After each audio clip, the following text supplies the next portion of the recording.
네, 12시에 걸쳐 진행된 남북 정상회담이 성공적으로 마무리가 됐습니다. 두 정상은 판문점 선언을 내놓으면서 한반도 역사에 새로운 장을 열었는데요. 네, 두 분의 전문가 모시고 자세한 내용 짚어봅니다. 네. 김우성 미래전략개발연구소 부소장, 배종호 세한대 교수 모셨습니다. 어서 오세요. 오십시오. 안녕하세요.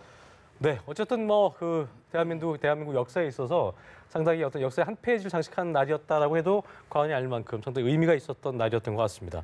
역사적인 남북 정상회담이 막을 내렸는데요. 일단 먼저 두 분께 어제 눈여겨보신 점이 어떤 게 있었는지, 또 주요 성과는 어떤 게 있다고 보셨는지 좀 여쭤보겠습니다. 먼저 배 교수님부터 말씀해 주시죠. 네, 말씀하신 대로 역사적인 예.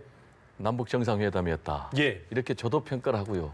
역시 가장 의미가 있는 대목은 한반도의 완전한 비핵화를 예. 위해서 공동으로 노력한다라는 부분이겠고요. 왜냐하면 지금 한반도의 이 비핵화 문제, 과연 북한이 완전한 비핵화를 할 것인지라는 게 지금 우리나라 남북만의 문제가 아니고 예. 세계 이목이 쏠려 있는 이 문제인데 지금 문재인 대통령과 김정은 예. 판문점 공동선언을 통해서 처음으로 북한 측이 한반도의 완전한 비핵화라는 용어를 명문화했다라는 점이 가장 의미가 있을 것 같고요. 네.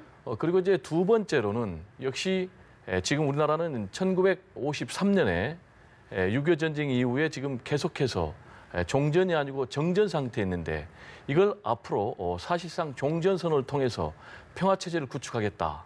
그리고 이것을 법적인 구속력, 효력을 만들기 위해서는 남과 북을 뛰어넘어서 올해 안에 남북미 3자 또는 남북미 중 예. 4자의 회담을 통해서 사실상 현재 종전선언한 것을 실질적인 종전선언을 통해서 평화체제를 한반도에 영구적으로 항구적으로 구축하겠다라는 그 두 가지 대목이 가장 큰 의미가 있는 대목이 아닌가 이렇게 생각이 됩니다. 네.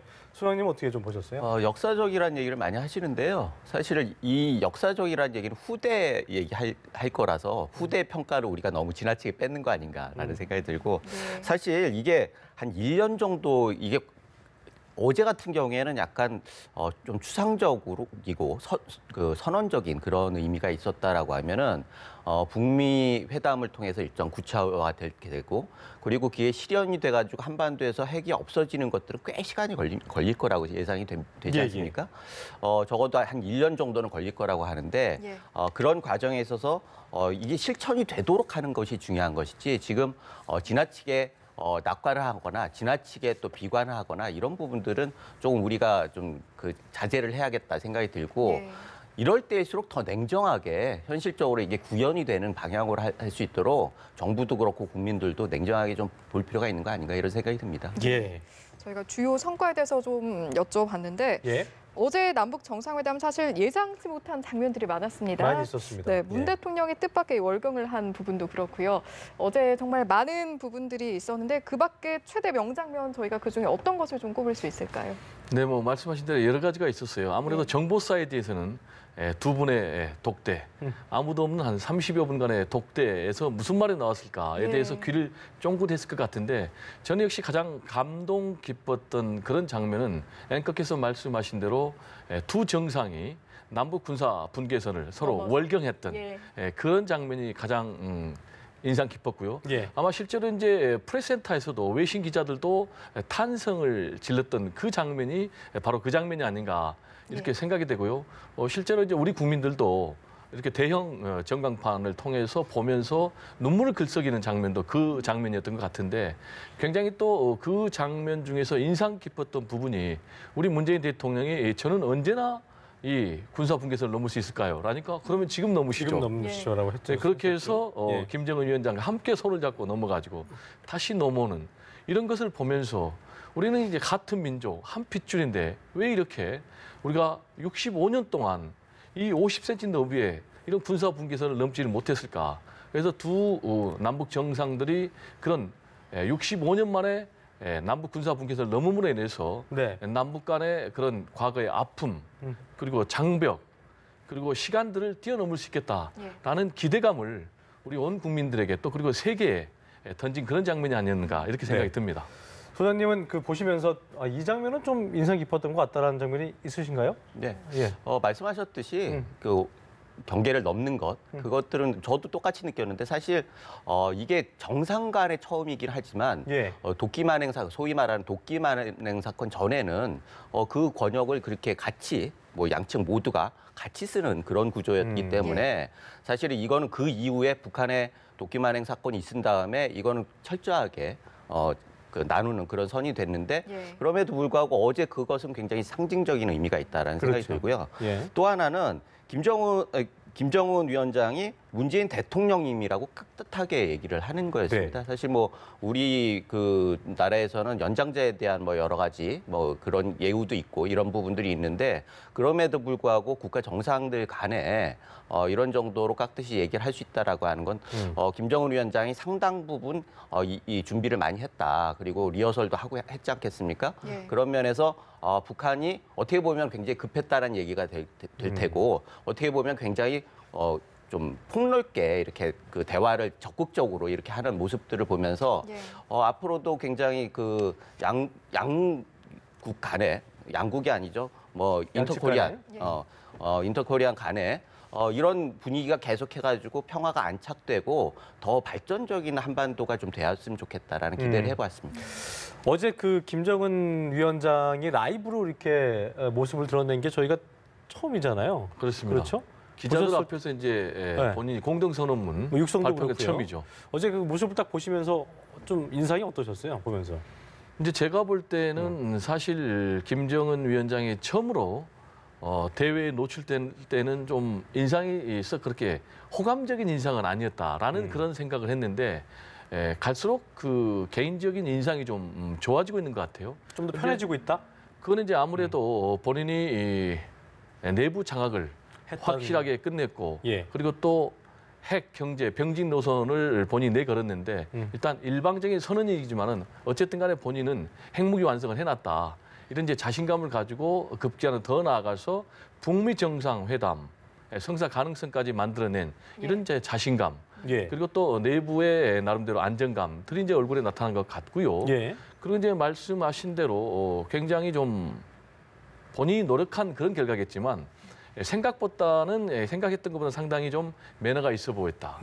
우리 문재인 대통령님을 향해서 대통령님이라고 그렇죠. 하고 또 기자들에 대해서도 기자분이라고 이렇게 호칭을 했거든요. 상당히 고모부를 뭐 공개 처형한 그런 이미지라기보다는 그러니까 굉장히 어떻게 보면 A바른. 우리 입장에서는 그런 성의견이라는 것도 있었을 수 있는데. 네, 그런 이제 그런 게 과거에는 좀 일반적인 얘기로 하면 이제 악마적인 이미지랄까요? 그렇죠. 무슨 이제 그런 이미지가 있었는데 본인이 노력을 했든지 어떤 결과인지 모르지만 상당히 그리고 상대방을 배려하고 좀 겸손한 그리고 동시에 매우 순발력 있고 또 담대하고 통 큰 그런 모습을 좀 보여주지 않았나라는 생각이 들고 또 이제 아무래도 부인 이설주 여사가 옆에 동반하니까 굉장히 그림이 더 좋아 보였다. 이런 생각이 들었습니다. 그러셨군요. 방금 이야기가 나온 김에 리설주 여사의 만찬 참석 여부 사실 굉장히 관심을 모았는데 어제 이 만찬 참석이 또 역시나 정상국가 이미지를 다시 한번 내비치기 위해서가 아니었냐라는 해석도 있거든요. 네, 하루 만에 이미지가 너무 바뀌었어요. 사실 인터넷상에서도 김정은 귀엽다. 뭐 이런 얘기들이 계속 나오고 있더라고요. 그런 것들을 보면서 어떻게 그렇게 하루 사이에 이렇게 바뀔 수 있을까? 우리 뭐 국민들의 이게 유연성이 이 정도냐? 뭐 이런 생각도 들었는데 김정은의 부인 이설주의 부분은 지금 호칭 부분들도 사실 우리가 정리가 좀 될 필요가 있어요. 어떤 언론에서는 여사라고 붙이고 어떤 언론에서는 부인 이설주 이렇게 붙이는데 이런 부분들에 대해서 기본적으로 그 양쪽 다 김정숙 여사와 이렇게 그 매칭을 함에 내 있어서 일정 정도 방향을 잡아야 한다는 생각이 들고 그럼에도 불구하고 그동안에 이설주에 대해서 얘기할 때는 여사를 붙이지 않았단 말이죠. 그래서 이거를 어디에서 강제적으로 이렇게 붙이자 뭐 이렇게 얘기를 하는 것도 좀 문제가 있고 이거는 자연스럽게 시간을 가지고 좀 수렴되는 부분이 있을 것 같은데 제가 어제 이 상황을 보면서 김정숙 여사는 굉장히 적극적이지 않습니까? 흥도 많고 그래서 계속 리드를 했어요. 그런 거에 비해서 김정은 위원장 부인 이설주는 계속 수동적인 그리고 내조를 열심히 하는 그런 부분들로 해가지고 북한에서 가지고 있는 여성관이 어떤 건가. 사실은 탈북자들 얘기를 들어보면은 사회주의 대부분의 나라와 달리 북한의 여성은 굉장히 권위적인 분위기에서 좀 인권적인 탄압도 좀 받고 이런 것들을 보이는 그런 상황을 봤을 때 이 둘 간의 문제 백두 혈통의 김정은과 일종의 그 연예인 출신의 리설주 이런 것들이 결국은 어떻게 반영이 될까는 이번뿐만 아니라 계속적으로 국제 무대에 데뷔하면서 그것을 어떻게 할 것인가도 굉장히 재미있는 대목이다 이렇게 생각이 됩니다. 예. 이제 이설주 여사에 대해서 좀 제가 말씀을 드리고 싶은 것은 예. 결국은 상당히 의도된 그런 연출이었다라고 얘기를 좀 드리고 싶습니다. 왜냐하면 동선도 그렇지만 올지 안 올지 여부도 왜 그 당일까지 그렇습니다. 얘기 없었기 때문에 예. 그거는 이제 결국 이제 극적인 요소를 더 좀 드라마틱한. 그렇죠. 가미할 그런 건 아닌가 생각되고 이제 예. 이설주 여사가 처음으로 국조외교 무대에 등장한 것은 지난번에 시진핑 국가주석을 그렇죠. 예. 만날 때 함께 만났지 않습니까? 펑리 예. 위한 여사와 함께. 그리고 이제 이번에 두 번째로 모습을 나타냈는데 결국 이게 김정은 위원장의 이미지나 또 이설주 여사의 이미지나 이게 결국은 정상 국가의 지도자 이미지를 만들기 위한 하나의 그림이다라는 생각이 듭니다. 왜냐하면 지금 정상 국가의 이미지를 확실하게 국제사회로부터 인정받아야만이 북미 정상회담이 성공적으로 가서 결국은 북미 수교로 되고 미국의 경제적인 지원을 받아야지 북한이 생존할 수 있는 그런 이제 생존 전략하고도 맞물리기 때문에 예. 이런 부분이 굉장히 중요한 포인트고요. 예. 그리고 제가 볼 때는 북미 정상회담이 성사가 되면 결국은 거기에도 이설주 여사가 동행해서 퍼스트 레이디 외교를 펼치지 않을까 이렇게 생각이 듭니다. 예, 알겠습니다. 자, 어제 그 무엇보다 백미는 이제 한반도 비핵화와 종전 협정 등을 담은 선언문 발표했는데 아까 저희가 그 뉴스 보도에서도 마찬가지입니다만 미국 언론은 좀 평이 엇갈려요. CNN과 이쪽은 굉장히 좀 긍정적으로 평가하면서도 뉴욕타임즈에는 구체적 합의가 없는 거에 대해서 신중론을 펼쳤는데 어디에 좀 더 초점을 맞춰 저희가 해석을 해야 될까요? 예. 일단 기대와 우려 둘 다 균형을 잡는 게 굉장히 중요합니다. 사실 예. 미국도 한쪽 언론은 기대를 얘기하는 거, 한쪽 언론은 우려를 얘기하는 그렇죠. 거 아니겠습니까? 그런데 우리나라 같은 경우에 당사국이니까 사실은 이 둘 다 있어야 하는 거죠. 예. 그래서 지나치게 들뜰 필요도 없지만 또 지나치게 비관적으로 얘기할 필요도 없는 거고 예. 지금은 사실은 이걸 어떻게 비핵화를 이루느냐 이 목표에 정확하게 해야 하는 거고 그렇다고 하면 분위기 띄우는 것도 중요하지만 결국 냉정하게 이것이 관찰될 수 있는 프로토콜을 만드는 것 그리고 그 기준을 치밀하게 미국과 협의해가지고 기준도 만들고 그걸 감시할 수 있도록 하고 CIVD라고 하는 것들이 완성될 수 있도록 그렇게 집중하는 것이 중요한 거고 그러기 위해서라도 여론이나 언론은 양쪽 다 균형 있게 예. 자리를 잡아야 한다 이런 생각이 듭니다. 예. 말씀해 주신 것처럼 어쨌든 이제 선언문에는 이제 내용이 잘 담겼지만 이렇게 잘 이행이 되는 것이 중요하지 그렇죠. 않겠습니까? 실제로 잘 이행이 되기까지 좀 어떤 단계들이 남아 있나요? 이제 이행이 굉장히 복잡하고 더 어렵죠. 근데 일단 평가와 관련해서는 저는 객관적인 평가는 매우 긍정적인 평가를 내는 게 맞다고 생각합니다. 예. 왜냐하면은 한반도의 완전한 비핵화 문제 관련해서도 결국은 이 주체는 북한과 미국이거든요. 근데 일단 북미 정상회담이 될까 안 될까라는 부분도 사실은 마지막까지 변수로 남아있는데 결국은 판문점 공동선언을 통해서 한반도의 완전한 비핵화라는 부분이 명문화됐기 때문에 예. 이제 북미 정상회담이 성사가 될 가능성이 이제 거의 높고요. 예. 그러면 이 부분까지는 문재인 대통령이 과거에 사실 터무니없다라는 그런 얘기까지 들었고 전쟁의 위기가 있는 상황에서도 전쟁은 안 된다.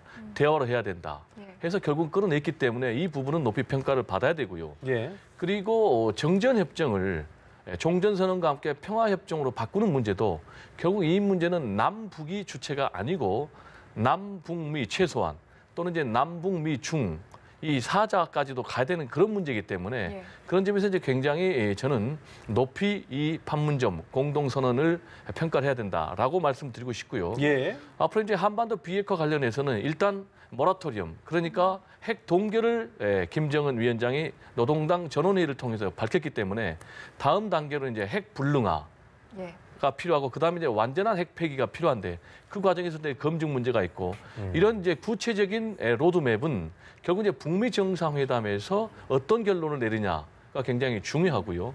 그리고 또 정전 협정을 평화 협정으로 바꾸는 것 이 부분에 대해서는 이미 트럼프 대통령이 트위터를 통해서 이제 앞으로 한국 전쟁이 끝날 것이다라는 이제 긍정적인 입장을 밝혔고 예. 그리고 중국도 매우 긍정적으로 평가를 했기 때문에 제가 볼 때는 이 부분에 대해서는 굉장히 좋은 결과물이 올해 안에 나올 수 있지 않겠느냐라고 예. 생각이 들고요.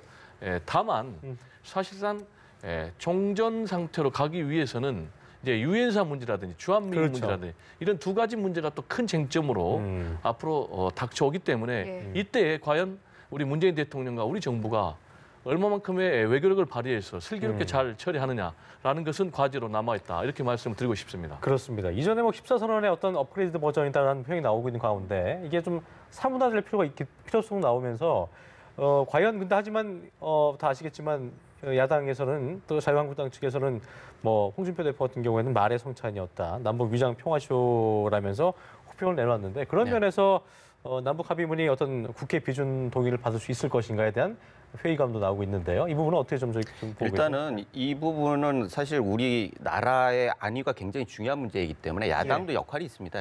기대는 여당에선 기대를 얘기를 하는 거고 야당에선 우려를 얘기하는 거죠. 그래서 야당에서 계속 우려를 얘기하는 것들을 잘 수용해 가지고 방향을 잃지 않겠다는 거죠.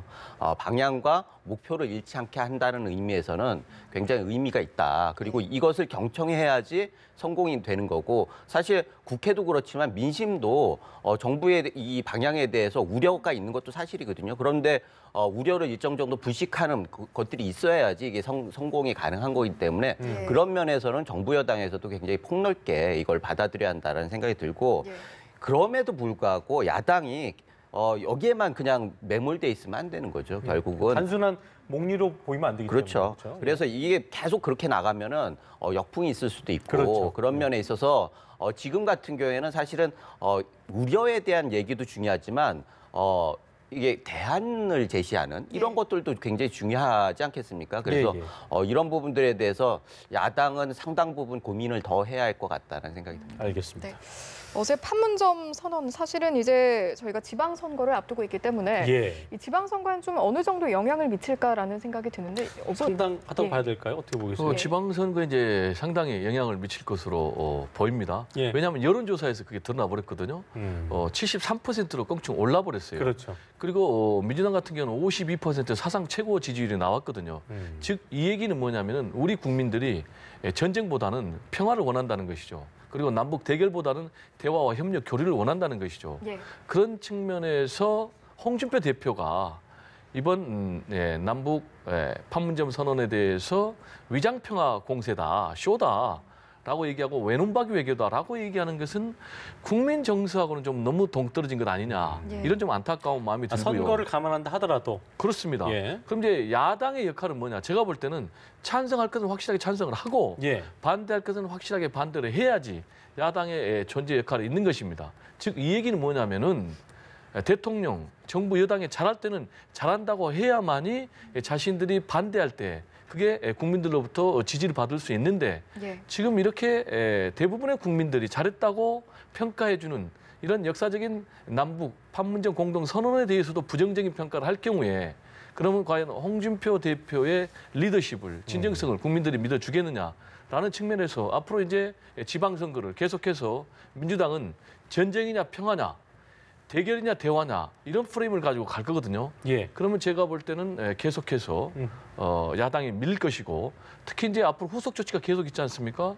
지금 이제 남북 이산가족 상봉 카드도 있고 또 개성의 남북 공동 연락사무소 설치도 있을 것이고 그리고 또 문재인 대통령이 미국 가서 정상회담하고 그리고 또 개성에 평양에 가서 예. 또 다시 한번 남북 정상회담을 하는데 이런 상황에서는 야당 특히 제1야당인 한국당이 예. 확실하게 인정할 건 인정하고 평가할 건 평가해주는 예. 그런 자세가 오히려 더 장기적으로 도움이 되는 자세가 아닌가 이런 생각이 듭니다. 알겠습니다. 저는 북한 이슈는요 지방선거에 굉장히 제한적이라고 생각합니다. 제한적이다.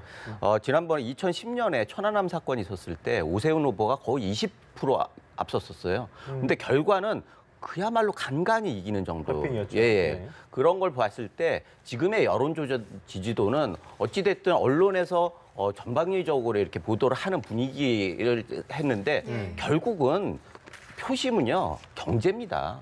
그래서 아무리 좋은 대북 정책이 있어도 경제 내 당장 먹고 살기 힘들다라고 하면은 삐딱하게 볼 수밖에 없거든요. 그런 면에서 현 정부도 그거는 그거고 경제를 어떻게 살릴 것이냐 이런 거에 집중을 해야 하는 거고 야당도 이 경제 문제에 대해서 경각심을 계속 얘기를 해야지 그나마 대안이 없는 야당이 아니라 정말 대안을 갖는 그렇죠. 야당으로서의 선택을 받는 거 아닌가 이런 생각이 듭니다. 어떤 여야 모두 인생 현안도 그렇고 그 어떤 국제적인 현안도 그렇고 밸런스를 맞추는 게 중요하지 않나 그런 생각이 들면서 든 것 같습니다. 네, 예, 알겠습니다. 여기까지 듣겠습니다. 지금까지 김우성 미래전략개발연구소 부소장 배종호 세한대 교수였습니다. 두 분 고맙습니다. 고맙습니다. 네, 감사합니다.